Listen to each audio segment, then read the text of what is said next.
Today I talked with Shaquille Jones.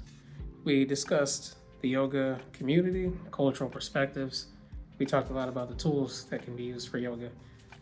We also addressed some of the aspects of being a teacher and a student. In addition, we talked about accommodating yoga for people who are not typically involved or don't see themselves doing it, never introduced. Hopefully this video gives some insight into new ways of healing. Enjoy the video. What inspired you to become a yoga teacher, and how has that evolved over time? I originally started yoga as a form to try and work with students. I was working with kindergarten through 8th grade in the elementary school. Shout out to Harvey Austin, School 97. And I just needed something to help them try and calm down. At the time, I had a light meditation practice. And it really stemmed from so many of the trainings I did back at that time as a social emotional coordinator. And it was about disguised meditation. And it really helped me. It showed me meditation in a way that I had never approached it before. So I started to do it for myself. And in trying to teach students, I realized just how much more I needed to learn. After a while, just sitting down and being still, it wasn't enough for me. So then I needed something, and I was exposed to yoga. And after being exposed to that, I said, well, I want to work with the kids because this is what they need. Little did I know that embarking on a yoga teaching journey led me down every teaching avenue I could imagine. And now I work with everybody from children up to elders, people my age, my own peers and colleagues. So what started as a means to work with kids and become a better educator has turned me into a better person and allowed me to blossom into who I am today. How do you make yoga accessible for all bodies, abilities, and communities? First, diving into what their community thinks about yoga. What is their perception of yoga and how are their minds approaching this art, this practice? And then from there, really bouncing my teachings off of what they believe. Yoga is whatever you really believe it to be. It's about getting into your own body. So once I can figure that knowledge out, then I'll take a step into teaching them what they may want to learn and adding on the philosophy piece. For a lot of folks, it starts off as movement, and that's okay. So if movement is where I'm meeting you at, then I'm bringing philosophy into your movement, and vice versa. If I'm meeting you at philosophy, then I'll bring movement into your philosophy. But wherever the person is, allowing them to experience it from their level, whether that means being on the mat or a chair, but really finding out where they're coming from and then meeting them there. What's your favorite part about teaching yoga, and what is the most challenging components of it? I would have to say it is my ability to constantly learn. Right? As much as I am a teacher, I apply myself as a student first, and every class, every client, every student that I'm working with, for me is an opportunity to experience my ability to teach and be shown right back to me. And from there, I like to learn. So if I had to label my favorite part about being a teacher, it's the ability to continuously be a student. Most challenging on the opposite end is taking time to put that knowledge that I obtained into my own practice.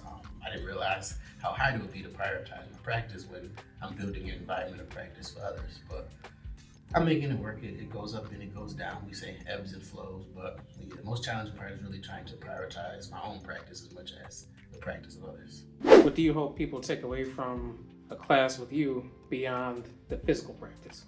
I just want students to take away a piece of themselves, right? Understanding you a little bit more. As the Yoga Sutras say, yoga is the practice of the self, to the self, and through the self, right? Nothing more, nothing less. So at the end of the class, even if you came and didn't move, I just want you to understand you a little bit better and make all the decisions for you. How does being a Black man shape your perspective as a yoga teacher? Being a Black man shapes my perspective as a yoga teacher in the fact that it is the reason I am the yoga teacher. As a kid growing up, I didn't see any Black men practicing yoga, and a lot of what I have strived to do in my career and life path is to provide examples of things that I didn't get a chance to see growing up. As a kid, I also played hockey, I played baseball, sports that are not common in our community, so I got used to doing things that other people didn't look like me doing, and as I became an adult, I realized that just the need for an example in our community is necessary, and I honestly got tired of looking around for other examples. So being a Black man is the reason I am a yoga teacher and continue to put yoga back into our communities. I also have a passion for young Black males with all of this practice with getting into our own body. So it's a part of my own self-discovery, to continue to put it out specifically to Black men. How do you continue growing as a student and a teacher of yoga? It is imperative for me first to always approach it as that a student. Like while I'm in the front of the class, I'll even share with the students. As y'all move, I'm learning. Right? So the way that y'all communicate with me through body is an expression of learning and knowledge that I can take in. And every single class to me is like that. Every single student and every single appointment session that I take on, I try to approach with that knowledge, with that perspective.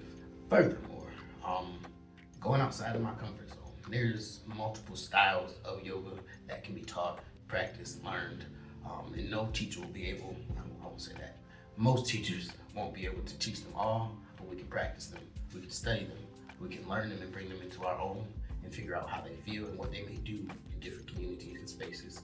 So for me, it's always trying to go out and find something that I may not know as much about or be interested in something else that I would like to learn. And I'm really nosy at the heart of it all. So just learning and being actively nosy about the knowledge that exists. What's one lesson yoga has taught you that you carry with you into everyday life? I would have to say, very simply put, it is what it is. It may sound cliche, but understand it in this way, maybe I can put it in a different perspective. Everything that I've done in my life up until this day, this moment, this next breath, I can't redo, I can't get back, right? And everything else has yet to be done. So I have the power to change it right now. So whatever I do right now is gonna be what it's gonna be. And tomorrow I can figure out whatever it is to be. But for right now, it is what it is. And when I think about that in the present moment, I can continue to have more present moments and not worry about the past, not have too much anxiety about the future, but just keep going. How do you approach blending traditional yoga philosophy with modern wellness culture?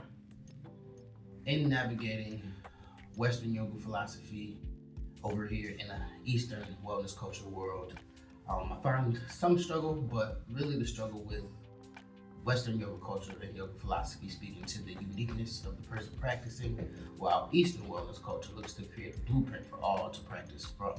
While I don't think either one are bad ideas or one is better than the other, I think here to merge them, we have to try and find a blueprint for the uniqueness of each person. And for me, I would totally agree that applies person by person, case by case, and student by student. So I would sum all that up to say that by taking each individual, learning who they are and what their bodies will be able to apply, you can then take in the Western philosophy and Western yoga elements to that person. But it won't apply to everybody because everybody is different. How do you stay grounded and avoid burnout as a yoga teacher and healer?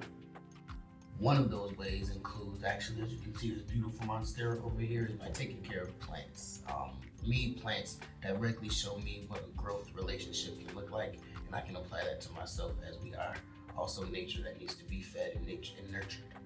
But also just spending time alone. Plants are one of the ways that I spend time alone. Also building Legos is one of my passions, being able to watch something from nothing be built brick by brick by brick by brick until we have a new element or a new creation. And then journaling. I do a lot of journaling because there's so many things that go on in my mind. Taking on different energies, communicating with multiple people in different communities is a lot. So in order to kind of shake some of that off, I gotta write it down somewhere. I gotta really get it out of my mind, get it on to a piece of paper or a pad. So plants, Legos, journaling, all in some taking time for myself. What's one common misconception people have about yoga that you wish you could change? So many times I run into folks that say I can't do yoga because I'm flexible or I have to reach a certain level of fitness to do yoga.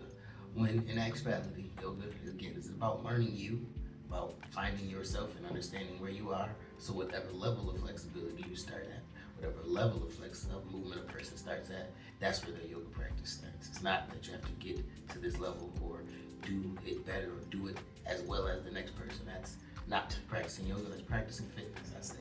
So I'm trying to change people's minds about how we even approach yoga so that we can change our minds about how we apply it. I'm a teacher that emphasizes a heavy use on the props, particularly with my private students.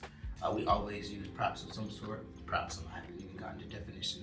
Yoga props include a strap, a yoga strap, about 6 to 10 feet, and yoga blocks. Yoga blocks can come in various forms: cork, soft foam, hard foam.